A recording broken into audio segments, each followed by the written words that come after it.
El día que dejaron de llamarme mamá, algo dentro de mí se rompió, y no fue un grito ni una lágrima lo que lo confirmó. Fue el silencio. Ese silencio que se cuela entre las paredes de una casa donde alguna vez fui el centro de todo. Era una tarde cualquiera, una de esas donde el sol entra suave por la ventana y la casa huele a sopa de pollo y lavanda. Tenía la comida lista como todos los domingos desde hacía décadas. Me senté a esperar. Ya no puedo estar mucho rato de pie, la cadera me molesta y las piernas se me entumecen si no me apoyo en algo. Pero esa tarde estaba emocionada. Venían mis hijos. Venía mi familia. O eso creía yo. Puse la mesa con los platos que siempre usábamos para ocasiones especiales. Incluso saqué la fuente de cerámica que me regaló mi esposo antes de partir. Todo estaba listo. Todo como siempre. Pero ese día nada fue como siempre. El primero en llegar fue Tomás, mi hijo mayor. Entró hablando por teléfono, sin siquiera mirarme. Se sentó en el sofá y dijo: sí, ya estoy donde, la señora. Sí, la que te conté. Ya te llamo. La señora. No mi mamá. No mamá, ya llegué. Solo la señora. Pensé que tal vez era una confusión. Que hablaba con alguien que no debía saber quién era yo. Pero luego entraron los demás. Carolina, mi hija, con sus 2 hijos. Ni uno me miró a los ojos. Los niños corrieron directo al cuarto de los juguetes, sin un beso, sin un hola abuela. Y ella solo dijo: ¿pusiste la comida sin gluten para la niña? Porque ya sabes que no puede comer cualquier cosa. Yo había pasado la semana entera aprendiendo sobre intolerancias alimentarias, cambiando recetas, preguntando a la vecina sobre harinas especiales. Todo para que mi nieta pudiera comer sin problemas. Pero no recibí un gracias. Solo una exigencia. Como si fuera la cocinera. Como si fuera empleada. La comida se sirvió. Comieron sin hablarme. Las conversaciones eran entre ellos. Trabajo, vacaciones, series, el nuevo auto de Tomás, las clases de yoga de Carolina. Yo era una sombra en mi propia casa. Yo, que les cambié los pañales, que les limpié las rodillas, que les sostuve la cabeza cuando vomitaban. Y entonces, lo escuché. Dile a tu mamá que le mando un beso, dijo Carolina a su hija, hablando del otro lado de la familia. Sí, le voy a decir a mi mamá que pase a buscarme después, dijo mi nieto al teléfono. A su mamá. A mi mamá. Con mi mamá. Y nadie, me llamó mamá. No me dijeron gracias, mamá, por la comida. No me dijeron te quiero, mamá. Ni siquiera me dijeron nos vamos, mamá. Cuando cerré la puerta detrás de ellos, me quedé de pie en medio de la sala, con la fuente vacía y el mantel arrugado. Y en ese momento lo supe, no era una visita. Era una despedida silenciosa. No me estaban matando, pero me estaban borrando. Esa noche no dormí. No porque tuviera insomnio, sino porque sentía que algo dentro de mí necesitaba estar despierto. Me senté en la silla mecedora que siempre usaba mi madre. Y por primera vez en años, me puse a llorar por mí. No por ellos. No por sus problemas, ni sus peleas, ni sus ingratitudes. Lloré por mí. Porque por tantos años fui mamá, mami, mamacita, incluso la jefa del clan, como me decía mi esposo entre risas. Esa palabra era mi identidad, mi escudo, mi razón de existir.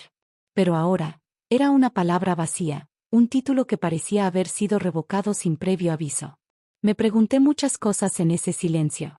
¿En qué momento dejé de ser importante? ¿Por qué nadie lo dijo en voz alta? ¿Cómo fue que pasé de ser el centro a ser el borde? Empecé a revisar fotos antiguas, esas que uno guarda en cajas con etiquetas borrosas.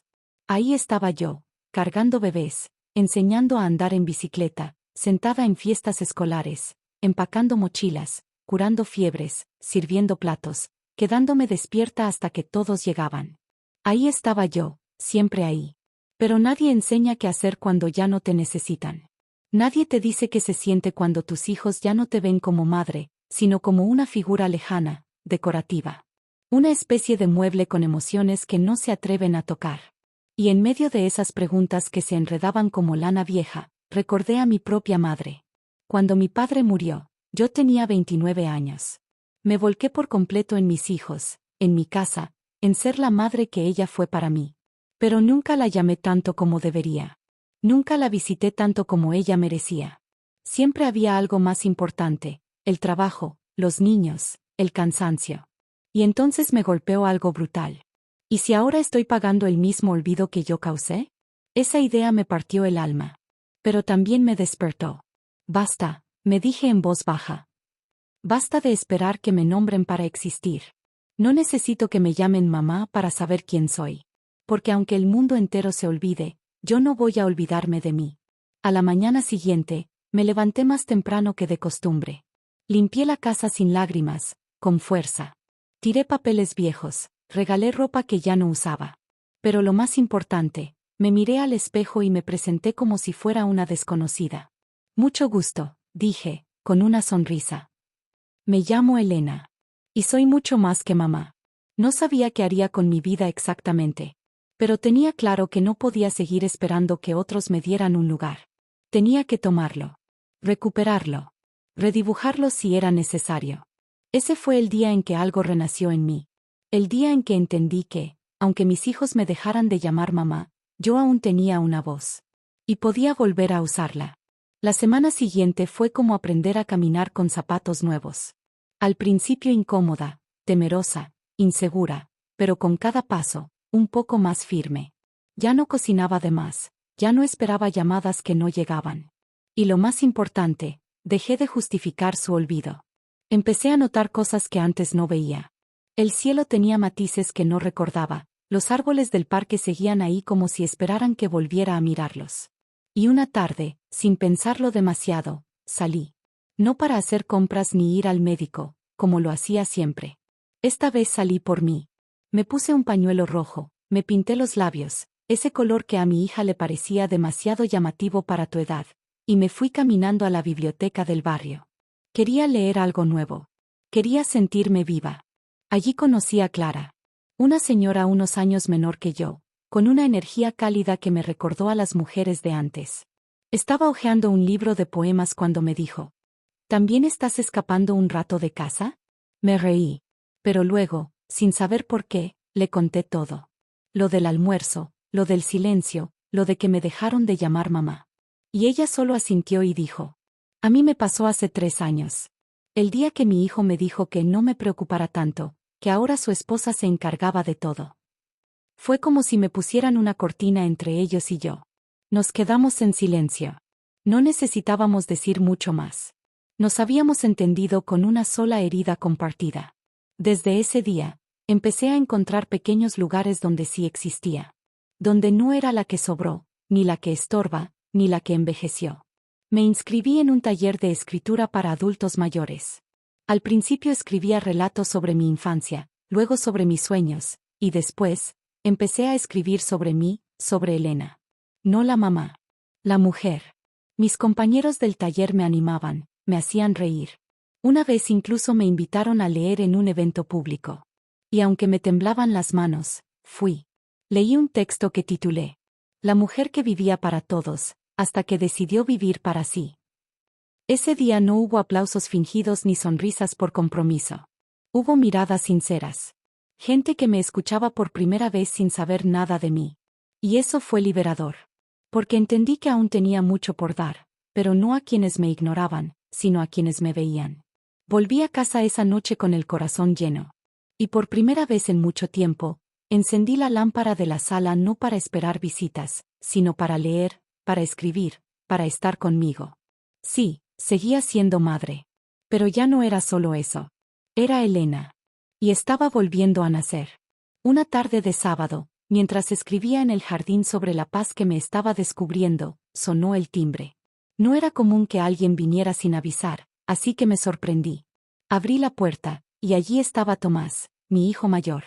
Llevaba la cara de siempre, esa mezcla de prisa y distancia que había aprendido a usar desde que se convirtió en padre de familia y hombre de negocios. Pero esa tarde, algo en sus ojos era distinto, menos arrogante, más inseguro. Hola. ¿Puedo pasar? Asentí, sin decir más. Me hizo preguntas vacías, que si estaba bien, que si necesitaba algo, que si todo estaba en orden. Respondí con la misma neutralidad con la que ellos me trataban. No era venganza. Era un espejo. Se quedó mirando alrededor y notó algo. ¿Ya no está la fuente de cerámica? Esa que papá te regaló. La regalé, respondí sin más. Calló un segundo. Luego preguntó con una especie de torpeza. ¿Y por qué no has llamado? Carolina pensó que estabas enojada. Levanté la mirada y lo enfrenté con una calma que hasta a mí me sorprendió. No estoy enojada, Tomás. Estoy cansada. Cansada de ser parte invisible del decorado. Cansada de que me digan cómo debo estar, cómo debo actuar, cómo debo quedarme callada y disponible, siempre. Él intentó justificarse, hablar de agendas llenas, de niños, de estrés, pero lo interrumpí con dulzura, sin reproches, solo con verdad. ¿Sabes cuándo me di cuenta de todo? Cuando escuché que le dijiste a alguien que estabas en la casa de la señora. Ese día, dejé de ser mamá para ustedes. Pero no para mí. Yo no necesito que me llamen así para saber quién soy. Lo que necesitaba era recordarlo. Hubo un silencio largo. Incómodo. Él bajó la cabeza. No había discusión, no había gritos. Solo una verdad que ya no se podía disimular. Antes de irse, me miró con una mezcla de culpa y respeto. Mamá, dijo, al fin, perdóname. Me acostumbré a que siempre estuvieras. Pensé que siempre ibas a estar. Estar no significa ser invisible, hijo, le respondí. Si algún día quieres conocer a Elena, la mujer detrás de la mamá, estoy aquí. Pero no para llenar vacíos, sino para compartir algo real. Cerré la puerta suavemente después de que se fue. No sabía si ese momento cambiaría algo entre nosotros. Pero por primera vez sentí que me escucharon. Esa noche, mientras me preparaba un té, mi celular sonó. Era un número desconocido. Al contestar, escuché una voz joven, nerviosa. ¿Abuelita? Soy Emilia, ¿podemos vernos mañana? Quiero que me cuentes cosas de tu infancia, y quiero, no sé, conocerte mejor. Y ahí, sin buscarlo, sin rogarlo, sin esperarlo, una pequeña grieta se abrió en el muro del olvido. La mañana siguiente me levanté más temprano de lo habitual. Puse agua a calentar, preparé unas galletas de avena que solía hacer cuando mis hijos eran niños y abrí las ventanas para que entrara el aire fresco. No era por mostrar nada. Era porque algo dentro de mí se había iluminado. A las 11 en punto, Emilia llegó. Tenía 17 años, pero caminaba como si cargara el mundo entero en la mochila. Me abrazó sin que yo lo pidiera, sin que fuera un saludo mecánico. Un abrazo largo, tímido, sincero. Hacía años que nadie me abrazaba así. Abuelita, nunca había venido sola. Pero, necesitaba verte. Nos sentamos en la terraza, bajo la sombra del limonero que mi esposo y yo habíamos plantado en nuestro primer aniversario. Ella miraba todo como si fuera la primera vez. Siempre venía con mamá, pero no me dejaban quedarme mucho. Y nunca escuchaba que te llamaran mamá. Pensé que no te importaba. Pero ahora entiendo que, te estaban dejando afuera. Sus palabras me atravesaron. Porque no venían de un juicio. Venían de una chica que estaba empezando a ver. Le conté historias de su mamá cuando era pequeña, cómo lloraba si no encontraba su osito de peluche, cómo me dejaba notitas dibujadas bajo la almohada, cómo solía subirse a la encimera solo para ayudarme con la masa de las empanadas. Emilia reía, preguntaba, se emocionaba. Nunca me contó nada de eso, dijo, con los ojos vidriosos. Siempre que hablábamos de ti, cambiaba de tema. Y ahora siento que me perdí de mucho tiempo contigo. Tomó mi mano. Pero si tú quieres, podemos recuperarlo. Y en ese momento, algo floreció dentro de mí. No por nostalgia, sino por esperanza. Porque había una nueva generación que no me debía nada, pero que quería encontrarme. Durante las semanas siguientes, Emilia comenzó a visitarme cada sábado. A veces con preguntas, otras solo con ganas de estar. Pintábamos juntas, horneábamos, o simplemente nos sentábamos a mirar álbumes. Y con cada conversación, con cada historia compartida, algo en mí se restauraba. Poco a poco, las llamadas comenzaron a llegar. No muchas. No como antes. Pero distintas. Primero Carolina, con una voz que no escuchaba desde hacía meses. Mamá. Emilia me contó que han estado hablando. Me dijo que ha sido muy paciente. Más de lo que merecemos. Luego fue Tomás, que me envió un correo. Él, que nunca escribía nada que no fuera trabajo, diciendo que había pensado mucho en nuestras últimas palabras. Que le dolía haberme convertido en una presencia sin rostro. Y aunque no esperaba disculpas, ni cambios mágicos, entendí algo con claridad. A veces, cuando dejas de rogar por amor, los demás empiezan a valorar lo que daban por sentado. Pero la historia no se trataba de ellos. No realmente. Se trataba de mí. De cómo una mujer, después de ser madre, esposa, cuidadora, consejera, se miró al espejo y decidió volver a ser mujer. Y viva. Y libre. Y visible. Porque aunque mis hijos hayan dejado de llamarme mamá, yo volví a llamarme por mi nombre. Y eso fue el principio de todo. El día que me dejaron de llamar mamá, pensé que había perdido mi lugar en el mundo. Pero lo que realmente había perdido, era la costumbre de nombrarme a mí misma. Porque durante décadas fui madre antes que mujer. Fui cuidadora antes que persona. Fui la sombra que sostenía todo sin hacer ruido. Y eso, aunque se hace por amor, también te va borrando, lentamente, como el mar borra el dibujo de un niño en la arena. Elena. Ese es mi nombre. No lo usaban mucho. Ni siquiera yo. ¿Y cómo iba a usarlo, si vivía pendiente de si la sopa estaba en su punto, de si alguien necesitaba ayuda, de si mi presencia era suficiente para mantener a la familia unida? Sí, fui una buena madre. Di más de lo que tuve. Y no me arrepiento. Pero me olvidé de mí. Y el olvido no siempre es traición, a veces es rutina. Una rutina tan pesada que nadie la cuestiona. Hace poco escribí un texto para el cierre de nuestro taller de escritura. Me pidieron que lo leyera en voz alta, frente a un grupo de mujeres mayores, muchas de ellas con arrugas en el alma más profundas que las de la piel.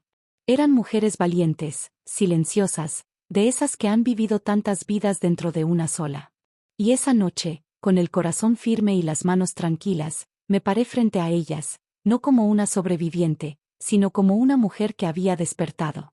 Respiré hondo. No por nervios, sino porque sentí que estaba a punto de nombrarme a mí misma después de tantos años. Y entonces leí. Durante mucho tiempo, creí que mi misión en esta vida era sostener. Sostener a mis hijos, sostener la casa, sostener los silencios, sostener los vacíos de otros, incluso cuando nadie sostenía los míos. Pero ahora entiendo que también tengo derecho a ser sostenida.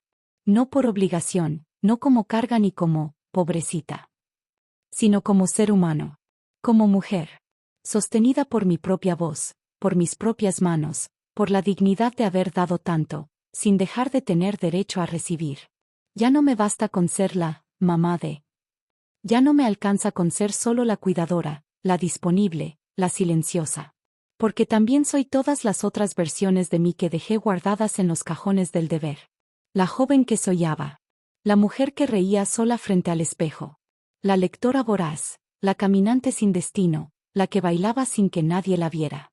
Hoy las estoy llamando a todas. Les estoy diciendo. Vuelvan.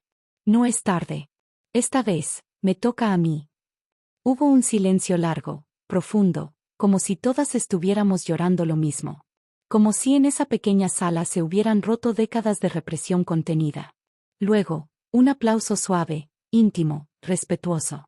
No por la forma en que leí, sino por la verdad que, sin saberlo, todas habíamos estado esperando escuchar. Después del evento, una señora se me acercó. Tendría unos 70 y tantos. Su rostro tenía arrugas que no eran de la edad, sino de aguantar lágrimas que no se permitía soltar. Elena, gracias, me dijo. Me hiciste dar cuenta de que aún estoy a tiempo de reclamarme. De dejar de esperar que me vean, y empezar yo a mirarme. De ser algo más que la que quedó en las fotos familiares, callada, quieta, útil. Ahora entiendo que todavía tengo vida, y todavía es mía. En ese momento, comprendí algo que hasta entonces no había terminado de asimilar. Todo el dolor, todo el abandono, toda la soledad, no habían sido en vano. Fueron el crisol. El fuego necesario para moldear una nueva forma de estar en el mundo. No fui borrada. Fui postergada. Fui puesta en pausa, mientras otros decidían qué lugar merecía. Y ahora, por fin, estaba regresando. No como la madre perfecta. No como la mártir silenciosa. Sino como una mujer que eligió reconstruirse desde las ruinas. Con Emilia, mi nieta, la conexión fue más allá de las palabras. Compartimos más que recetas o anécdotas, compartimos tiempo de verdad. Ella me enseñó a volver a confiar. Me ayudó a crear una cuenta donde empecé a publicar mis textos, Con miedo al principio, con fuerza después. Me enseñó a usar la computadora con paciencia y ternura. Y hasta me convenció de grabar un pequeño video donde leía mis escritos, con una manta sobre las piernas, un té al lado, y el corazón abierto. Nunca imaginé que tantas personas me escucharían. Ni que recibiría mensajes de otras madres, otras hijas, otras mujeres que como yo se sintieron invisibles en su propia historia. Una escribió: gracias por decir lo que yo nunca supe poner en palabras. Hoy lloré por mí, y eso también es sanar. Otra me dijo: usted me devolvió las ganas de ser yo, después de 40 años de vivir para todos menos para mí. Y ahí entendí que cuando una mujer se nombra, cuando una mujer se mira de frente y se abraza, no solo se libera a ella, también libera a otras. Algunos días aún hay tristeza. No lo niego. No por lo que falta, sino por lo que se rompió mientras yo servía la mesa, mientras respondía a todos, mientras me olvidaba de mí. Pero ya no me siento vacía.